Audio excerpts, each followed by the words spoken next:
E aí, pessoal, vídeo de álgebra 2 aqui, e o tema de hoje vai ser o teorema de Gauss e alguns critérios de redutibilidade, mas sem focar muito na demonstração, tá? Essa vai ser a diferença com respeito ao vídeo que eu tinha gravado no semestre passado sobre o assunto, tá? As demonstrações desses teoremas mais pesados, como eu avisei na aula do dia 15, que para mim foi ontem, essas coisas a gente vai deixar mais para o fim do curso. Agora vamos ver o que é o teorema de Gauss, o que ele diz, assim, uma ideia geral do que ele faz, como usa e como isso tem a ver com esses critérios de redutibilidade aqui, tá bom? Então vai ser quase álgebra aplicada, se é que pode se dizer uma coisa dessa. Vamos lá.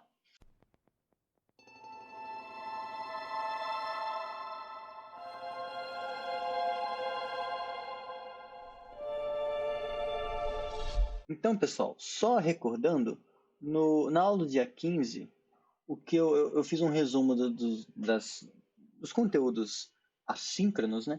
E aí a gente viu que um domínio de fatoração única é essencialmente um domínio no qual vale o teorema fundamental da aritmética, ou seja, no qual você sempre tem o poder de, dado um elemento não nulo e não invertível, existe uma fatoração deste elemento não nulo e não invertível A em termos de elementos irredutíveis, e de modo que essa fatoração é única a menos de permutação e associados. Então, você pode ter uma outra fatoração aqui, digamos, sigma 0, sigma 1, sigma m, onde esses caras aqui também são irredutíveis, só que se isso acontecer, você vai ter m igual a n, e então a mesma quantidade de fatores irredutíveis que tem aqui, e não só isso, eles são 2 a 2 associados, no sentido de que esse cara ele é associado a um único cara que está aqui. Então, por exemplo, você tem esse associado com esse, você pode ter esse associado com esse, aqui, tá? Então, é essencialmente única a decomposição. Tá? Aliás, um fun fact, né? Ela se tornaria única se você escrevesse nos cenários ideais. O ideal gerado por A, ele vai ser, de fato, o produto desses caras aqui. E agora, como ideais, eles são únicos, porque dois ideais num domínio eles são iguais se somente seus elementos são associados. Tá? Um fun fact. E aí o que a gente viu, a gente abordou duas coisas importantes, principalmente foram essas aqui, né? Que DIP é DFU, domínio de ideias principais são DFU, e para mostrar esse fato importante, a gente usou isso aqui, que num domínio em que existem fatorações, não necessariamente únicas a princípio, a fatoração é única, C e somente C, é a abreviação do C e somente C, todo irredutível é primo. Tá? Foi o que a gente tinha visto. Por que eu estou relembrando isso? Porque vai ser importante, porque a gente vai fazer hoje, lembrar que domínios de ideias principais são domínios de fatoração única, e principalmente lembrar desse argumento aqui. Quando você quer mostrar que um domínio é de fatoração única, se você mostrar que existem fatorações e todo irredutível é primo, então você vai ganhar a unicidade das fatorações. E é essencialmente isso que a gente faz para mostrar que o teorema de Gauss, que é essencialmente isso aqui. Se D é DFU, então dx é DFU, o anel de polinômios com coeficientes nesse domínio. Tá? E a ideia da prova é essencialmente essa, de seguir esse passo aqui. A primeira coisa é mostrar. Então, a ideia da prova, que eu não vou fazer ela com detalhes aqui, vou deixar isso para o final do curso. A ideia da prova consiste em duas coisas, né? Mostrar que existem fatorações, as fatorações em elementos irredutíveis, né? As fatorações em dx, e depois mostrar que todo irredutível é primo. E essa parte aqui é onde está o pulo do gato. Todo irredutível é primo. Então, só para atacar a ideia da coisa, vamos ver primeiro esse aqui, como que é a ideia de mostrar que existem essas fatorações em dx. E só para pensar, só para motivar o que vai aparecer, é bom lembrar o que é irredutível mesmo, né? Porque esses conceitos de ser primo e ser irredutível, eles se confundem na nossa cabeça pelo fato de que quando a gente aprende no ensino médio, a gente está aprendendo no contexto de Z. Z, os inteiros, o cônjuge dos inteiros é um domínio de fatoração única. Então, é claro que nesse ambiente, essas coisas se confundem, já que... Opa, o que eu fiz aqui? Opa, voltou. Já que nesse ambiente, ah, todo irredutível é primo, e primo em geral já é irredutível. Então, é claro que a gente confunde pelo modo como a gente aprendeu. Mas, enfim. Então, lembre-se que irredutível, um π que pertence a D. Não invertível, né? A gente sempre, como a gente está pensando em fatorações não triviais das coisas, a gente sempre quer que eles sejam não invertíveis. Então, você pega um cara não invertível, ele é irredutível se quando você tiver uma igualdade dessa forma, π igual a B, isso implicar que A é invertível ou B é invertível. Aqui eu não tenho nenhuma consistência, né? Aqui eu abreviei e aqui não. Mas é isso. Enquanto o elemento ser primo significa que ele, em certo sentido, dá uma outra direção, né? Aqui, o irredutível, você está querendo dizer que, essencialmente, que o π só tem divisores triviais. Porque se alguém dividir ele, e suponha que, por exemplo, o B não é invertível, então o A vai ter que ser. Se o A não for invertível, então o B vai ter que ser. Isso por exemplo, 3 é igual a P vezes Q nos inteiros. É claro que um desses aqui vai ter que ser 3 ou menos 3, e o outro vai ter que ser 1 ou menos 1, a depender de quem é o outro que você pegou. Tá? E o 1 e menos 1 são os únicos invertíveis do Z, então esse aqui está só generalizando isso.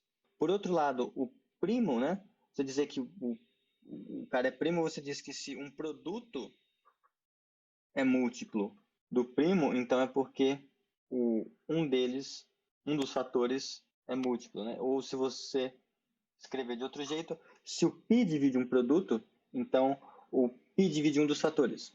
Aqui, então, a irredutibilidade fala dos divisores do elemento, enquanto a primaridade fala sobre o modo como o seu elemento divide produtos. Tá? Então, um está falando de como ele é dividido e o outro está falando de como ele divide. Então, são duas direções que coincidem quando o cara é domínio de filtração única.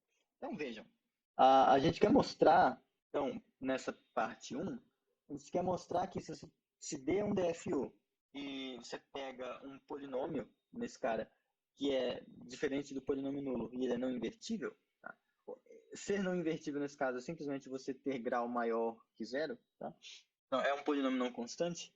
Então, você quer mostrar que é possível escrever esse polinômio como produto de elementos, de outros elementos que são irredutíveis no dx. Mas aí veja só, a gente não está preocupado com unicidade ainda.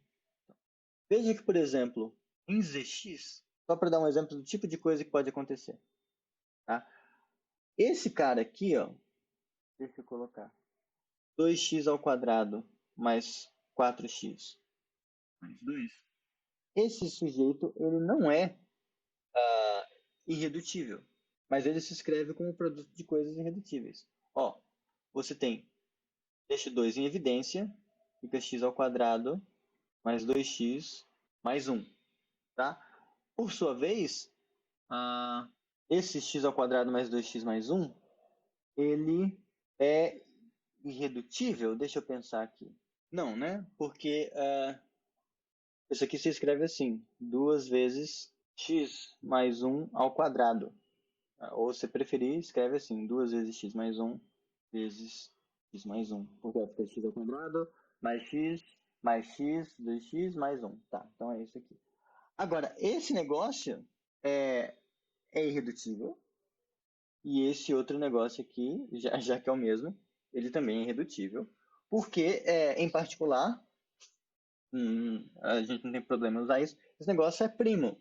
Primos são irredutíveis. Então, isso aqui é uma decomposição desse polinômio em elementos que são irredutíveis. O 2 também, nota que o 2 também porque você não consegue escrever ele como produto de duas coisas não invertíveis, um produto não trivial de elementos do Zx, de modo que deu 2, tá? Ou, se você preferir, você pega também o Zx e quocienta pelos múltiplos de 2. Isso aqui vai ser isomorfo ao Z2Z de x, que em particular é um domínio. Então, esse cara é primo aqui dentro. Então, ser primo implica ser irredutível, então tá ótimo, conseguimos a nossa decomposição. Agora, nota o que foi preciso fazer para encontrar essa decomposição. A princípio, a gente olhou para os coeficientes do polinômio, que estão aqui. Ó. Aqui tem esse 2, aqui tem esse 4, e aqui tem esse 2. E a gente meio que descascou o maior fator comum, em algum sentido, entre todos esses caras que apareceram. A gente descascou esse 2 aqui. Tá? Essencialmente, o que a gente fez foi descascar. Primeiro, a gente descascou o MDC, para quem lembra que é MDC da escola, a gente descasca o MDC, e aí a gente fica com um polinômio onde a gente pode onde os coeficientes são coprimos, tá? Na terminologia que a gente usa em álgebra, né? Eles não têm divisores em comum, divisores não triviais em comum, tá? Exceto um, claro, mas aqui é 1, 2 e 1. Não tem nenhum elemento não invertível que divide essa galera toda em Z, tá? Esses coeficientes que eu estou falando. Esse e esse. Tá? Então, no contexto geral, a gente precisa ter uma noção de MDC para falar dessas coisas, tá? E aí é só essa pequena pausa dramática que eu vou fazer, então, para o MDC. Então, a definição é essa aqui. Se tem um elemento B do seu domínio, ele é um máximo divisor comum de outros dois elementos A e B, se esse desenho divide A e B, e qualquer divisor de A e B também divide o D, tá? É possível você colocar uma relação de ordem nessas coisas, onde o termo máximo passa a fazer sentido, tá? Só que essa relação de ordem ela não é uma ordem parcial, ela não tem antissimetria. Então, você ser um máximo não garante que você seja único.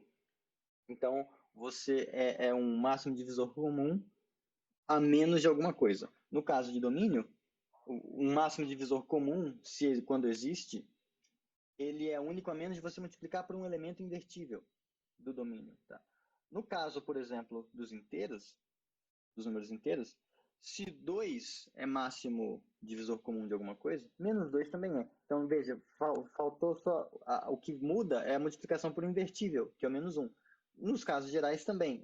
O MDC ele existe e é único a menos de multiplicação por um elemento invertível. Tá?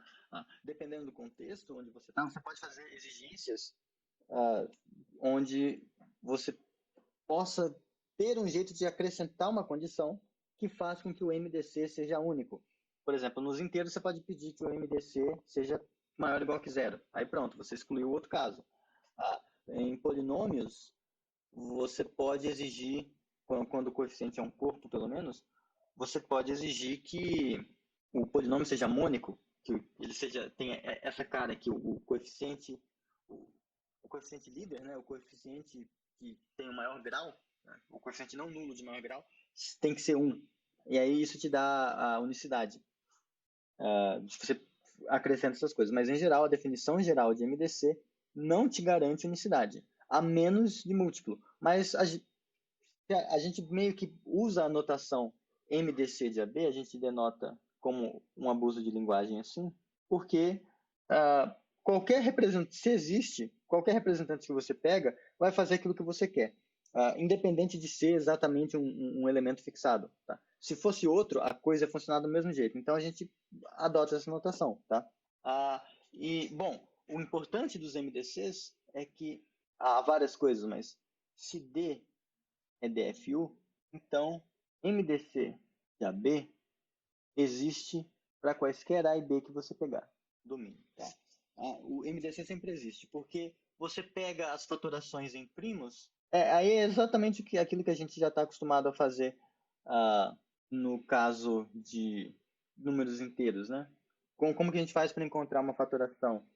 Como que a gente faz para, perdão, como que a gente faz para encontrar o máximo divisor comum? A gente compara as fatorações dos elementos. Como no caso dos inteiros, o que a gente faz? Né? A gente escreve o A como sendo um produto de potências irredutíveis, né? Porque a princípio ele é um produto de irredutíveis. Mas a gente vai juntando os irredutíveis que são iguais, e aí você vai ter uma coisa dessa forma aqui, um P0 elevado a N0, até um certo PJ elevado a NJ, e aqui você consegue colocar também os mesmos elementos irredutíveis que apareceram aqui, mas com potências possivelmente diferentes. Aqui você coloca um M0 e aqui você coloca um MJ, tá? Porque, assim, por exemplo, se algum primo que aparece de modo não trivial aqui no B, ele não aparece no A, você coloca ele como sendo esse primo elevado a zero, porque aí um elemento elevado a zero é 1. Então ele não vai estar atrapalhando aqui. Esses expoentes, eles podem ser zero, são naturais, tá? Então você consegue escrever, decompor tanto A quanto P com respeito aos mesmos elementos, às mesmas a potências de elementos redutíveis, os mesmos elementos redutíveis, o que vai mudar são os expoentes, tá? Aí observa que se alguém divide o A, vai ter que ser vai ter que ser uma coisa que apareceu desenhada, em certo sentido, nessa descrição aqui. Você vai ter que ser algum elemento invertível, vezes o P0 elevado a algum expoente menor do que esse, vezes o P1 elevado a um expoente menor do que nenhum, menor ou igual, e assim vai. Então, vai ter que ser uma coisa desse formato, só que com os expoentes menores do que os expoentes que apareceram aqui. Se alguém divide o B, a mesma coisa. Vai ter que ser um produto de potências desses elementos irredutíveis, só que com o expoente menor. Então, o MDC de A e B, basta a gente pegar como sendo P0 até PJ elevado a K0 até KJ, onde o KIzinho é o menor entre esses dois, entre os expoentes que apareceram em cima e embaixo, NI e NI. E aí o que permite você fazer isso é justamente o cara ser um DFU, você ter essa existência de fatoração, tá? E aí, bom, você consegue falar de MDCs, e mais geralmente, aqui eu fiz de A e B, mas para qualquer quantidade finita de elementos, você consegue fazer a definição razoável do que seria o MDC dessas coisas, e num domínio de fatoração única vai existir. Tá? Agora, uma vez que a gente sabe isso, a gente tem o mínimo para trabalhar com, para atacar aquelas coisinhas do teorema de Gauss que eu tinha mencionado aqui.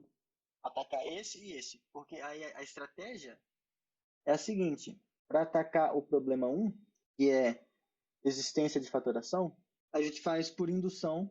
A gente faz por indução no grau de um certo f que a gente quer mostrar que ele tem decomposição em fatores irredutíveis. Tá? Se o grau for zero, então ele é um elemento constante.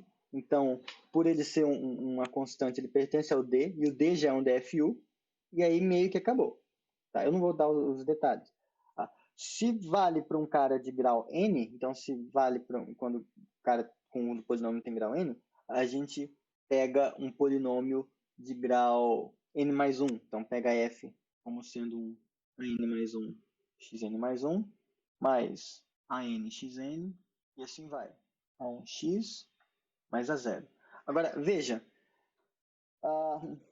a ideia é a gente descascar esses coeficientes aqui. A gente tira o MDC desses coeficientes que aparecem. Isso é o que a gente chama de conteúdo do polinômio. Então a gente escreve esse f como sendo c de f. Esse c de f é o conteúdo do polinômio, é o conteúdo de f, que é igual ao MDC dos coeficientes. Então, o MDC entre a n mais 1, a n até a zero.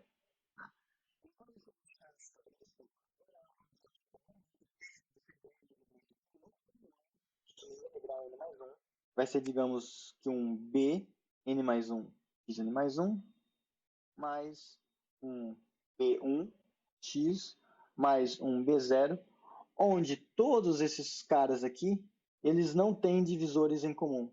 B0, B1, Bn mais 1, porque você tirou o máximo de coisas comuns que tinha dele, você já descascou com o MDC. essencialmente o que a gente fez nesse exemplo aqui. Eu descasquei o máximo divisor comum entre eles. Aqui, a gente faz a mesma coisa. Agora a gente tem um elemento, tem esse cara aqui que mora no domínio, que é o elemento dessa coisa, tem esse polinômio aqui. E se você tirar se você tentar tirar o conteúdo de novo, vai dar vai dar um elemento invertível. Essencialmente, o MDC disso aqui você pode pensar que é 1, tá? Nesse caso, o nome disso aqui é um polinômio primitivo, quando isso aqui acontece. Aí, olha só que legal. Se porventura esse polinômio primitivo, que é o nome dele, ele já for irredutível, acabou, porque você está agora com uma constante no domínio, e no domínio você sabe quebrar em irredutíveis, porque o D já é um domínio de fatoração única, e aí esse aqui estamos supondo que é irredutível. Então acabou, você escreveu como produtos de irredutíveis.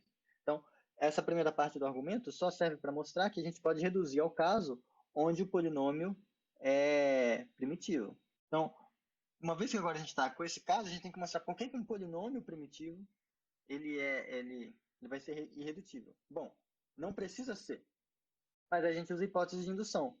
Por quê? Se ele não for irredutível, então ele é o produto de outros dois polinômios. Né? E como o grau aqui a gente já está supondo maior do que zero, porque no caso zero já tinha acabado, esses dois polinômios eles vão ter grau menor do que o n. Menor ou igual que n. Tá? Porque não vai ter como esses dois polinômios... eu achei que estava falando abobrinha, mas eu não falei não. Você tá... Talvez eu tenha falado, mas eu não percebi agora. Se esse polinômio primitivo ele não fosse irredutível, então ele seria produto de 2. E o grau desses dois que estão resultando nesse polinômio primitivo, eles seriam menores ou iguais do que n. E no caso da menor ou igual que n, a gente já supôs que valem. Então, pela hipótese de indução, esses dois fatores, eles se escrevem como produto de coisas irredutíveis. E aí acabou. Tá? Então, a parte 1 é realmente a mais fácil. Para a parte 2, que é mostrar que se f pertencente a dx é irredutível, então esse f é primo, essa aqui é um pouco mais delicada, porque para fazer ela, é nela que a gente precisa do corpo de frações que eu tinha mencionado. Tá? A gente precisa dar uma expandida nos horizontes, brincar lá no corpo de frações e aí voltar.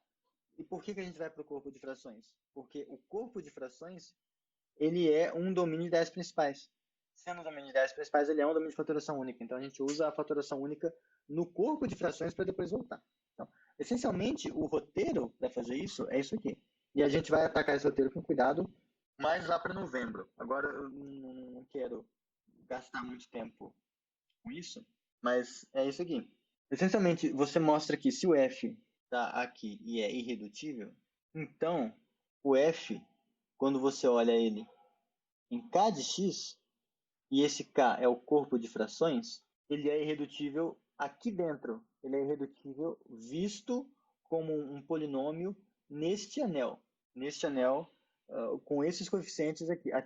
Pensa assim, aqui era z de x, aqui é q de x. Então aqui você só tem coeficientes inteiros, aqui você pode ter frações. Mas se o cara é irredutível aqui, ele vai continuar sendo irredutível aqui.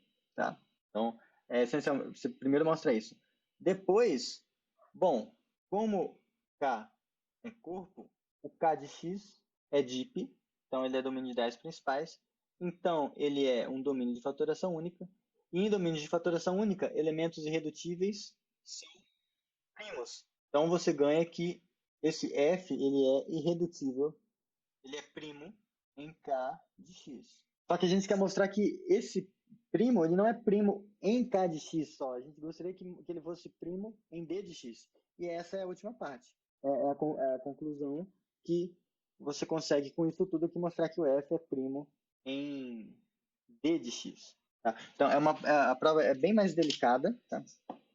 Não é muito horrível, mas ela tem uns detalhes a mais. Você precisa tomar cuidado com os MDCs, aquelas coisas todas.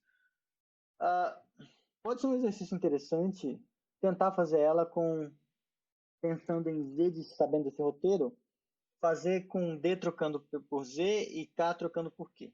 Tá? Mas eu vou fazer isso depois, ou posso fazer na monitoria se vocês quiserem, mas tenho até aqui, eu posso até dizer exatamente qual vai ser a aula onde a gente vai ver isso.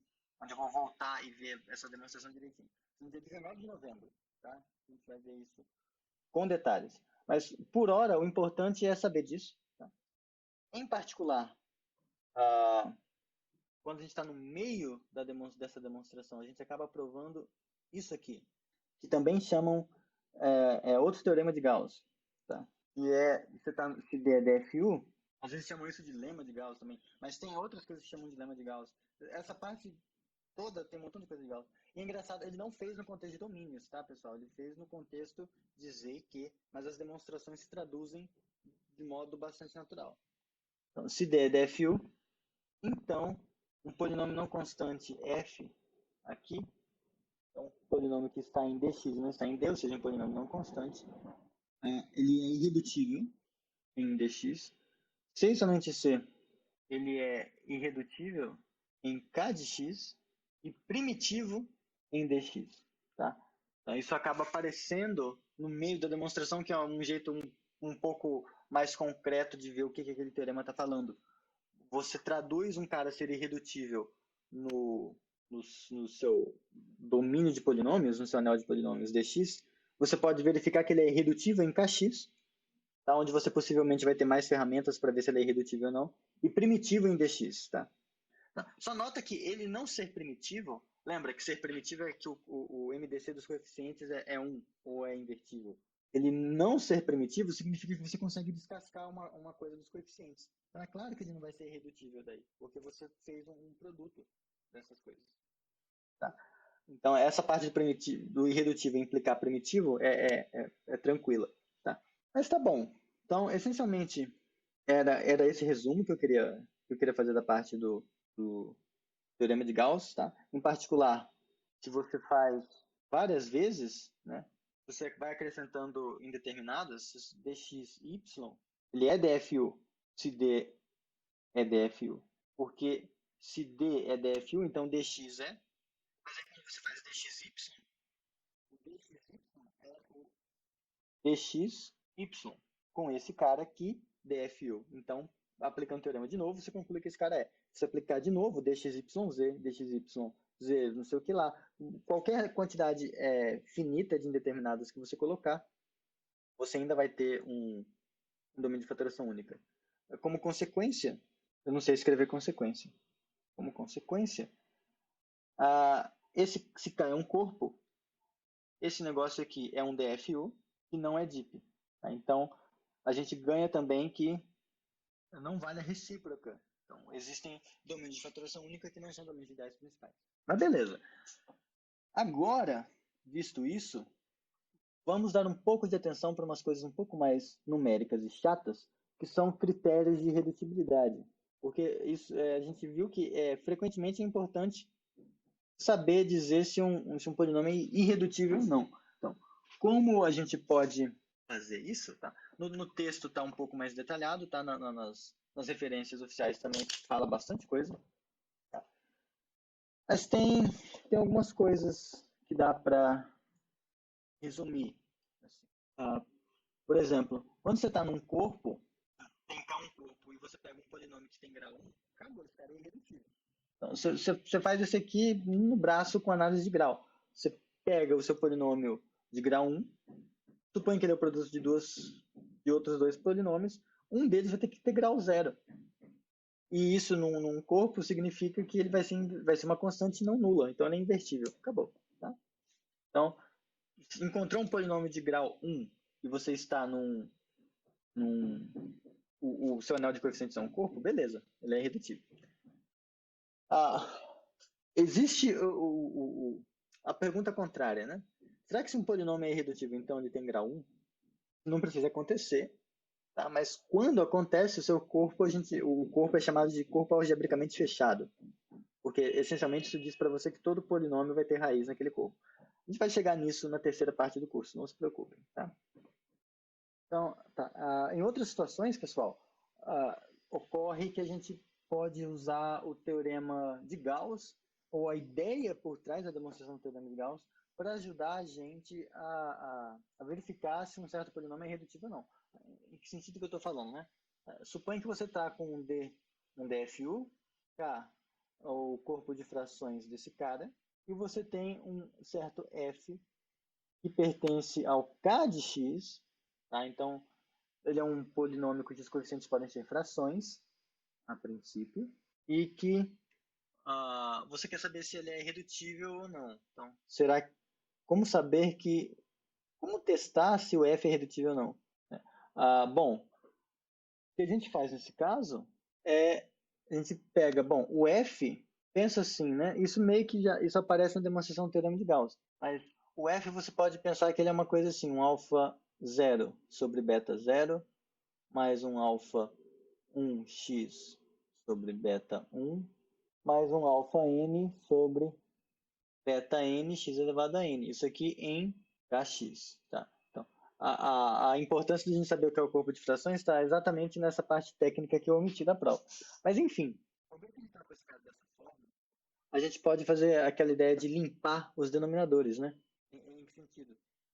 Se a gente pega uma potência, se a gente pega um beta 0 vezes beta 1 vezes beta n, por exemplo, chama isso aqui de beta, tá?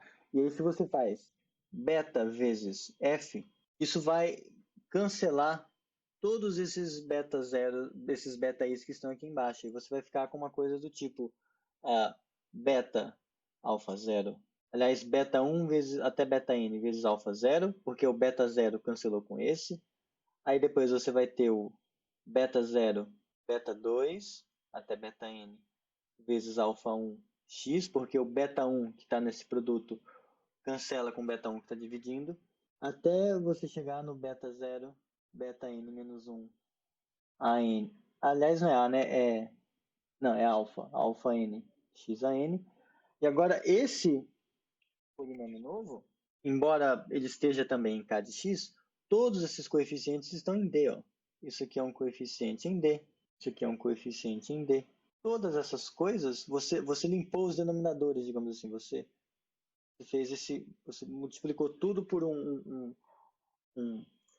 uma constante adequada que foi limpando os denominadores. Agora, você pode descascar, você está com um montão de coisa nova aqui, você descasca esses denominadores. Você fica então com beta f igual ao conteúdo, vou escrever assim, de beta f, vezes uma outra coisa. Você tira esse MDC, o MDC desse polinômio, dos coeficientes desse polinômio, e aqui vai sobrar um outro negócio, digamos que seja um gama 0 mais um gama 1x mais um gama nx elevado a n, onde esses caras aqui eles não têm nenhum divisor comum não trivial, tá? Porque você descascou eles todos no conteúdo. Então, esse negócio aqui, a gente pode xingar assim, por exemplo, f estrela, ele é um polinômio primitivo em dx. Ele é um polinômio de dx e ele é primitivo lá. Então, você descobriu que o seu f, essencialmente, o seu polinômio original, você consegue escrever ele assim, ó, o conteúdo do beta f dividido pelo beta, tá? E aqui isso é uma coisa que mora em K, no corpo de frações, vezes um polinômio primitivo. Agora, a gente quer saber se o f é irredutível em K de x.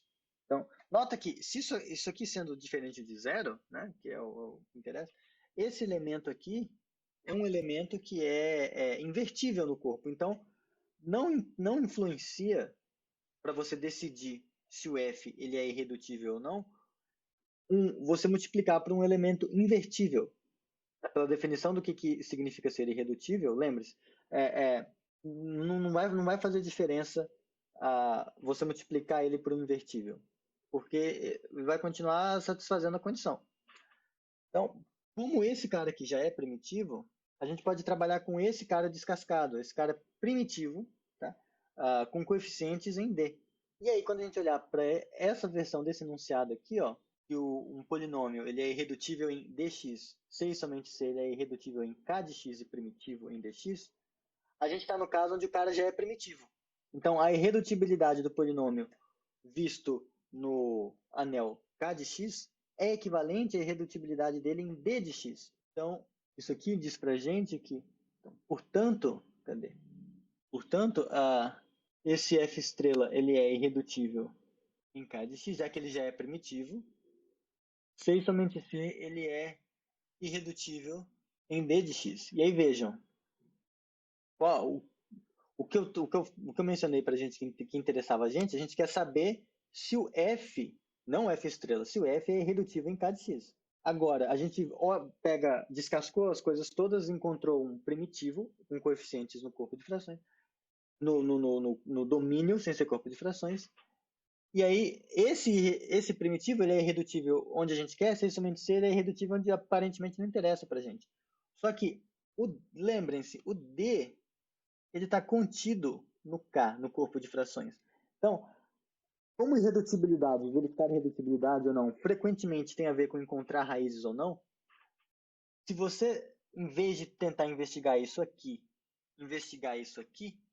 você vai estar num cenário melhor, porque você vai ter menos elementos, e aí você vai poder, vai ter que testar, em certa forma, menos situações. Então, um exemplo prático é esse aqui. Será que esse polinômio x à quarta menos x ao quadrado mais 1, será que essa desgraça ela é irredutível em q de x? Então, vejam, como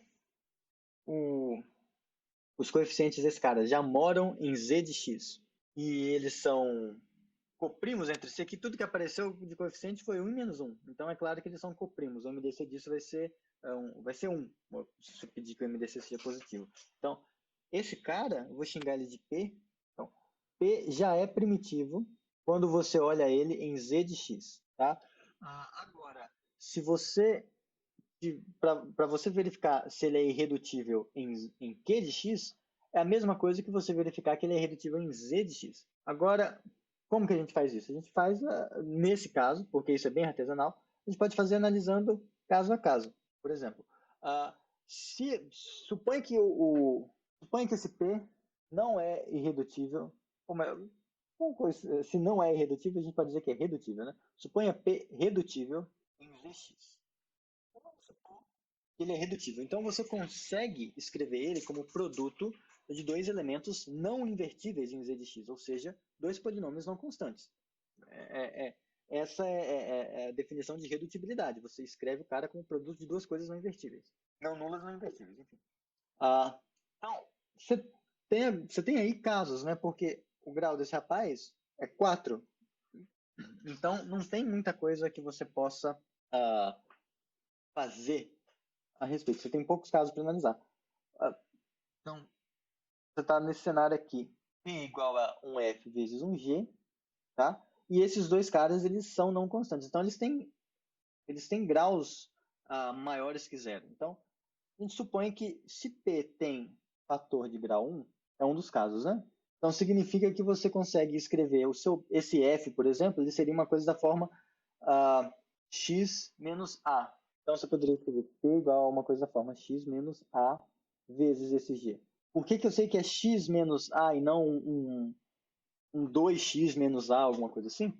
Porque o P que a gente pegou, tá aqui em algum lugar, o P que a gente pegou, ele é mônico. O grau, o termo de maior grau aqui é 1. Então, se você tivesse, por exemplo, que aqui esse cara fosse da forma 2x menos A, por exemplo, aqui esse G teria que ser alguma coisa da forma meio x ao cubo, para poder cancelar esse 2. Só que a gente está em z de x, olha só como é importante a gente estar em z de x, não em q de x. Porque a gente pode garantir esse tipo de coisa. Então, a gente tem certeza que esse fator aqui tem grau 1 e é dessa forma. Agora, uma vez que a gente está com o negócio nesse formato, a gente vê que tipo de treta isso pode dar. Ó, se a gente faz agora, se a gente avalia em zero, P de zero vai ser 0 menos A, tá? Menos A, vezes o valor de G de zero, tá? Por outro lado, a gente sabe quem é P de zero. P de zero é igual a 0 à quarta menos a 0 ao quadrado mais 1. Então, você chega à conclusão de que 1 é igual a menos A vezes G de zero. Aí, novamente, a gente está no cenário dos inteiros. Isso aqui está acontecendo em Z. Esse G de zero, esse G é um polinômio que você avaliou em zero, esse aqui deu um outro número inteiro. Então, você está com dois números inteiros, cujo produto está dando 1. Então, é porque esse A aqui, ou ele vai ser 1, ou ele vai ser menos 1, e a mesma coisa o G de zero. Ou o G de zero vai ser 1 ou vai ser menos 1. Mas, em outras palavras, isso diz para você que 1 ou menos 1 deveria ser raiz de P. Porque se você troca o A é 1 ou menos 1, a gente não sabe a princípio. Então, isso aqui é ou é x menos 1 ou é x mais 1. Então, em particular, se você troca x, coloca o x oposto ao valor do A, você vai teria que dar zero, porque aqui ia ser zero vezes, ia ser uma raiz. Só que se você joga o valor de 1 ou menos 1 nesse negócio, não dá zero. Ó. Você coloca P de 1, isso aqui é 1 a quarta menos 1 ao quadrado mais 1. Esse aqui corta com esse, isso aqui dá 1. Se você faz P de menos 1, isso aqui é menos 1 a quarta menos 1 a quarta mais 1. Esse aqui dá 1, esse aqui dá 1, só que aí está subtraindo o cos, esse aqui dá 1. Ambos são diferentes de zero, então você não tem, não pode ser o caso de que o P tem um fator de grau 1. Tá? Da mesma forma, o P, isso aqui diz que o cara não tem um fator de grau 1, também diz para você que ele não tem um fator de grau 3, né? Porque o fator que sobra aqui, como faz a soma dos graus quando você está no produto, se você tiver um fator de grau 3, você vai ter um fator de grau 1. Então, de novo, lascou por isso aqui. O único caso possível é se os dois tiverem... se P tivesse dois fatores de grau 2. Mas aí, de novo, fazendo umas análises de grau, que tá feito nas notas de aula, você ia chegar em absurdos também. E em todos os casos, é muito importante que você esteja em Z, porque Z te dá poucas opções de como fazer as coisas. Você não tem inverso multiplicativo de um montão de gente. Então, como ele é pobre algebricamente nesse aspecto, isso é bom para você fazer testes, porque você pelo menos no sentido de provar irredutibilidade ou não, tá? Então, isso é um dos testes. Isso é muito artesanal, varia de caso a caso. Não, assim, quando você está nesse tipo de cenário, não tem muito uma receita de bolo, é você ir testando, tá? Isso não significa que não existam receitas de bolo. Tem um critério famoso, que é esse aqui, ó, critério de Eisenstein. Assim, em alguns cenários, ele te dá um jeito prático de determinar se um certo polinômio é irredutível ou não, tá?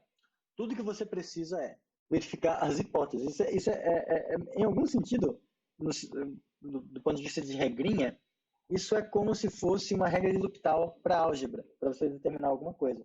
Onde a gente sempre quer usar o resultado sem prestar atenção nas hipóteses, é nesse sentido. Então, você precisa tomar cuidado, tá? Você precisa de um polinômio, não constante, obviamente, no seu anel de polinômios, aqui. E se você consegue encontrar um elemento primo no domínio de coeficientes, onde esse P ele não divide o coeficiente líder, ele não divide, mas apesar disso ele divide todos os outros, e esse aqui que sempre esquece, e o P ao quadrado não divide o A0, então você está aqui, ó, A0 mais A1x mais ANXAN. Você encontrou um P que não divide esse cara, então a divisão aqui não dá certo, mas ele divide todos os outros, divide esse, divide esse, divide esse, divide o A1, divide o A0, só que quando você olha para o P quadrado, o P quadrado não divide o A0. Você precisa dessas três condições. Tá? E se você tem essas três condições, prova-se, tá? A prova está no texto, que esse F, você não consegue escrever ele como produto de dois polinômios não constantes em dx. Então, isso, em particular, mostra que o f de x ele é irredutível em k de x. Agora, por que isso não prova, a princípio, que o polinômio ele é irredutível em d de x? Tá? Porque você poderia ainda descascar, é aquele mesmo truquinho. Apesar dele não ser produto de dois polinômios não constantes, pode ser que você consiga descascar o conteúdo do polinômio e isso vai dar uma coisa não invertível. Então, a rigor, ele não seria irredutível em dx. Só que multiplicar por constantes é irrelevante em k de x. Por isso que esse critério, uma vez que você tem isso aqui em dx, você consegue garantir feliz que ele vai ser irredutível em k de x. Tá? Com um exemplo, aí assim, todos os exemplos nesse cenário vão ser meio que feitos para dar certo, né? Você tem, por exemplo, esse polinômio aqui, tá? Ele é irredutível porque você pega, por exemplo, p como sendo 3, tá? Porque isso aqui é primo do d, que é igual a z, já que o q é o corpo de frações do z, tá? Então vamos ver. 3 não divide 10, ótimo. 3 divide 6, 3 divide 6. Só que 3 ao quadrado, que é 9, não divide 6. Então estamos bem. Acabou, sai direto para esse critério que esse polinômio aqui ele é irredutível em q de x. Só que veja, é o que eu falei, ele é irredutível em q de x, mas apesar disso, quando você olha esse polinômio, você consegue escrever ele como sendo 2 vezes 5x elevado a 11 mais 3x ao cubo mais 3. Então, essa decomposição mostra que esse polinômio ele não é irredutível em z de x, tá? Porque você conseguiu escrever ele como um produto de duas coisas não invertíveis. Tá? Então, essa constante aqui, quando você olha esse polinômio em q de x, ela é invertível, então não tem problema. Tá? Agora, ok, tem esse critério. Tem outras coisas. Eu nem sei quanto tempo eu estou falando já, porque eu tive que parar e porque estão fazendo reforma em cima e estava um barulho insuportável. Eu já estou falando nessa outra parte, estou falando um tempão. Tem outros critérios de redutibilidade que a gente eventualmente usa. Então, tá no texto, tem nos livros, nas referências da disciplina, tá? Mas aí eu vou deixar para abordar eles possivelmente nas monitorias, na aula síncrona, tá? Eu não vou colocar mais aqui. Acho que para pegar um gostinho da coisa, já tá bom esse aqui. Mas então é isso, pessoal. Valeu e até mais.